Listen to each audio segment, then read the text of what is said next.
Hello students, board exam अब बहुत ज्यादा करीब आ चुके हैं। और अगर कुछ तुम्हें ऐसी टिप्स दे दी जाए कि जिससे तुम्हारे 5 नंबर बढ़ जाएं, ठीक है। अगर कुछ नहीं भी आता है तब हम क्या करें? और भैया, अगर हम थोड़ा सा अच्छे से लिख दें तो हमारे क्या नंबर अच्छे आएंगे? इन सारे सवालों के जवाब आज की इस वीडियो में आपको देने वाला हूँ। तो मेक श्योर करना कि चैनल को सब्सक्राइब कर लेना और अपने सभी फ्रेंड्स तक शेयर कर दो भाई। इस टाइम पर सबके नंबर अगर बढ़ जाएंगे तो कितनी अच्छी बात रहेगी ना। तो आज की वीडियो में हम बात करने वाले हैं 5 टिप्स फॉर पेपर प्रेजेंटेशन के लिए बात करेंगे। सबसे पहली टिप नंबर 1, देखो, अभी तक आपने जो स्कूल में पेपर दिए होंगे तो आपको शीट कैसी मिल रही होगी? आपको जो शीट मिला करती होगी वो कुछ ऐसी शीट मिला करती होगी। लेकिन आप जब बोर्ड एग्जाम देने जाओगे बेटा तो आपकी कॉपी जो है वो कुछ आपको इस प्रकार देखने को मिल रही होगी। अब सबसे पहला काम क्या करना है? आपको जब कॉपी मिल जाए और आपको जब अलाउ कर दिया जाए लिखने के लिए, सबसे पहले आपको एक स्केल लेनी है। और स्केल लेकर के आपको एक स्केल रख के कुछ इस प्रकार इधर आपको स्केल रखनी है और यहाँ पर एक खींचनी है लाइन। यानी कि आपको मार्जिन दोनों साइड बना लेने। क्या करना है? आपको बोथ साइड्स मार्जिन क्रिएट कर लेना है।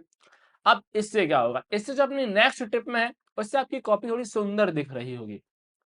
अगली टिप आपके लिए क्या है, ध्यान से समझो। दैट इज, आपने कोई भी क्वेश्चन आंसर अगर कर रहे हैं, जैसे देखो, आपने फॉर एग्जांपल के लिए क्वेश्चन नंबर 1 डाल दिया, ठीक है। ओके, अब आपने इसका आंसर लिख दिया। ओके, आपने आंसर लिखा 1 लाइन का, 2 लाइन का, 3 लाइन का, 4 लाइन का। नेक्स्ट, अब करना क्या है? अब आपको बेटा इसके बाद में ना 1 लाइन का गैप छोड़ना है। और अब यहाँ पर गैप छोड़ने के बाद में हमें अपनी स्केल लेकर के यहाँ पे जो मार्जिन हमने खींच रखे थे कुछ इस तरीके से इनको कनेक्ट कर देना है ऐसे, ठीक है। एक और लाइन ड्रॉ कर देनी है। उसके बाद क्या करना है? इसके बाद आपको फिर से बेटा 1 लाइन का गैप छोड़ना है, ठीक है। एंड देन आपको जो है क्वेश्चन नंबर 2 का आंसर आपको लिखना शुरू करना है। अब इससे होगा क्या? इससे आपकी जो कॉपी है वो थोड़ी सी सुंदर बन रही होगी। अब आपको भी पता है यार, थोड़ा देखो, थोड़ा हमें एग्जामिनर के दिमाग से सोचना होगा। अगर हम, मान लो हमें दिन में 20 से 25 कॉपी चेक करनी है और सब कॉपी में किसी में राइटिंग बेकार है, किसी में स्पेसिंग सही से मैनेज नहीं है, ठीक है। और अगर कहीं पर हमें थोड़ी सी अच्छी राइटिंग दिख जाती है तो क्या होगा? आसानी होगी हमें चेक करने में, ठीक है। हो सकता है कि आपकी कुछ थोड़ी बहुत स्पेलिंग मिस्टेक्स जो है वहां पे माफ कर दी जाए एग्जामिनर के द्वारा। अगर टिप नंबर 3 में बहुत इंपॉर्टेंट चीज है। देखो, जितने भी आपके स्टूडेंट्स हैं जिनका मान लो फिजिक्स का है किसी का पेपर, ठीक है, आपकी जहां पर ऐसा यूनिट काम में आती है, तो बच्चे क्या करते हैं बेटा? ऐसा यूनिट नहीं लिखते हैं। आपको आंसर के साथ में ऐसा यूनिट भी लिखनी है। बिकॉज कई बार मैंने देखा है ऐसे ऐसे टीचर्स जो फिजिक्स के जो कॉपी चेक कर रहे होते हैं वो थोड़े से फिजिक्स को ज्यादा प्यार करते हैं। तो वो क्या कहते हैं, भैया तुमने इसमें से ये ऐसा यूनिट को तुमने कैसे गायब कर दिया? जब आप वो गायब कर देते तो आपके वो मार्क्स भी गायब कर देते। अब एक सवाल उठता है, भैया ये हमारी जो कॉपी है वो चेक कैसे करी जाती है? इसकी क्या इंस्ट्रक्शंस होते हैं? अगर आप इसको जानना चाहते हो तो कमेंट करके जरूर बताना कि भैया हमें जरूर बताइए कि हमारी मार्किंग स्कीम क्या है। हम उसको डिस्कस कर रहे होंगे आगे आगे आने वाली नेक्स्ट वीडियोस के अंदर।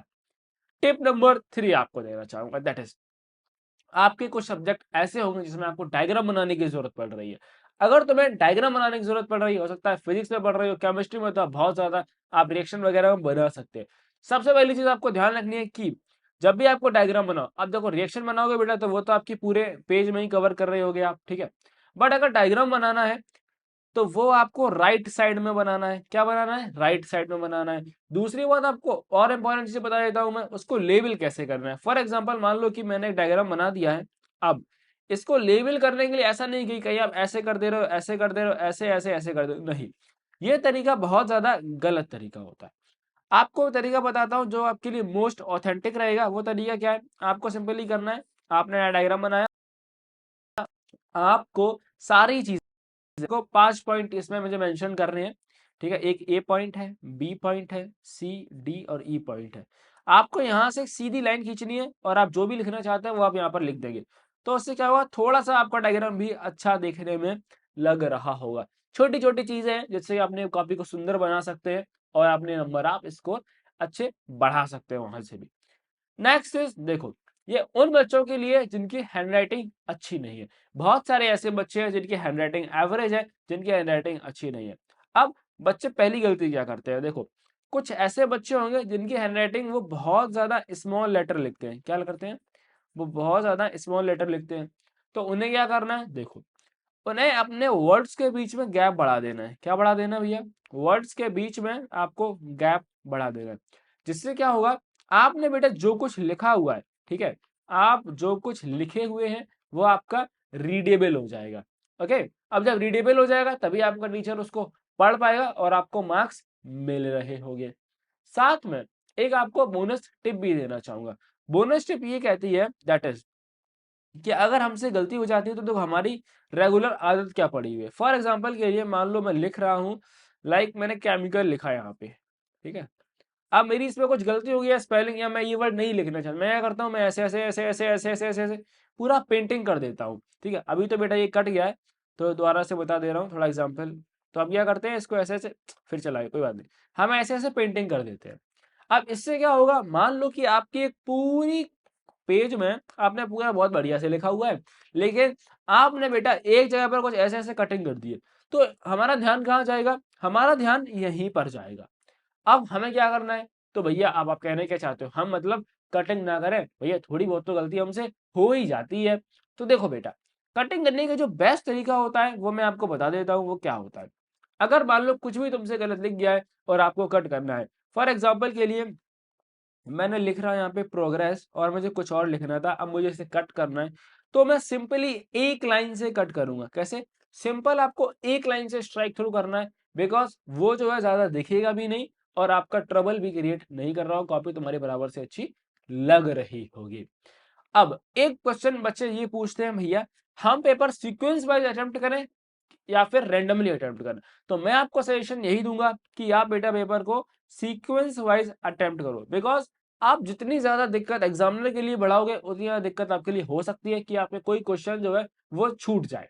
ओके, तो ऐसी चीजें आपको नहीं करनी है। अगर कोई क्वेश्चन नहीं आ रहा है तो उसके लिए आप प्रॉपर जगह छोड़ सकते हैं और बाद में उसको लिख दीजिएगा। अब भैया अगर हमें मान लो कोई भी क्वेश्चन नहीं आता तो हम क्या करें? एक तो स्टोरी ये चलती है भैया, सब लोग ये बता रहे हैं कि कुछ भी लिख के चले, नहीं कुछ भी आपको नहीं लिखना है, मैं आपको बताता हूँ। देखो, नेक्स्ट वीडियो में लेके आने वाला हूँ मार्किंग स्कीम के ऊपर।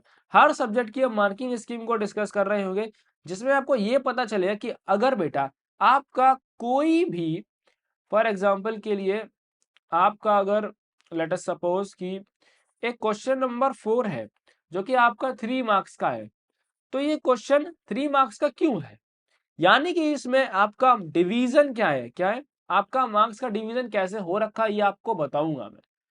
अब जब आपको कोई भी क्वेश्चन नहीं आ रहा तो आपको ये बात ध्यान रखना है कि इसमें डिवीजन कैसे हो सकता है, और वो चीजें आपको उस हिसाब से जरूर इसको मेंशन करना है। ठीक है, अब भैया हमें बिल्कुल भी कुछ नहीं आता है, बिल्कुल भी कुछ नहीं आता है, तब तो आपको बेटा वही फार्मूला अप्लाई करना है कि आपको जो जो सब्जेक्ट के बारे में पता है वो प्रॉपर लिख देना है। लास्ट में एक और चीज जो मैं भूल रहा था, दैट इज देखो, आपको बेटा पैराग्राफ को अवॉइड करना है। क्या करना है? आपको पैराग्राफ्स को अवॉइड करना है। पैराग्राफ की जगह क्या करना है हमें? पैराग्राफ की जगह बेटा आपको बुलेट्स में चीजें लिखनी है, यानी कि आपको चीजें पॉइंट वाइज लिखनी है।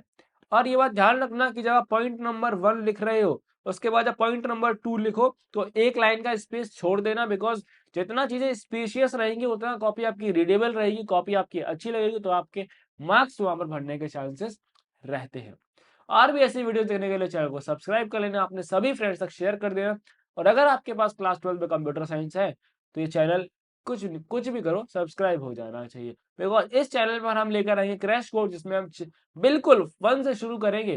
तो मैं कुछ नहीं आता कोई बात नहीं, बिल्कुल 10 से स्टार्ट करेंगे और आप अच्छे खासे नंबर अपने स्कोर कर रहे होंगे। तो मिलेंगे आप सभी से हम नेक्स्ट वीडियो के साथ में। नेक्स्ट वीडियो किस टॉपिक पर आप चाहते हैं वो आप कमेंट करके बता दीजिएगा।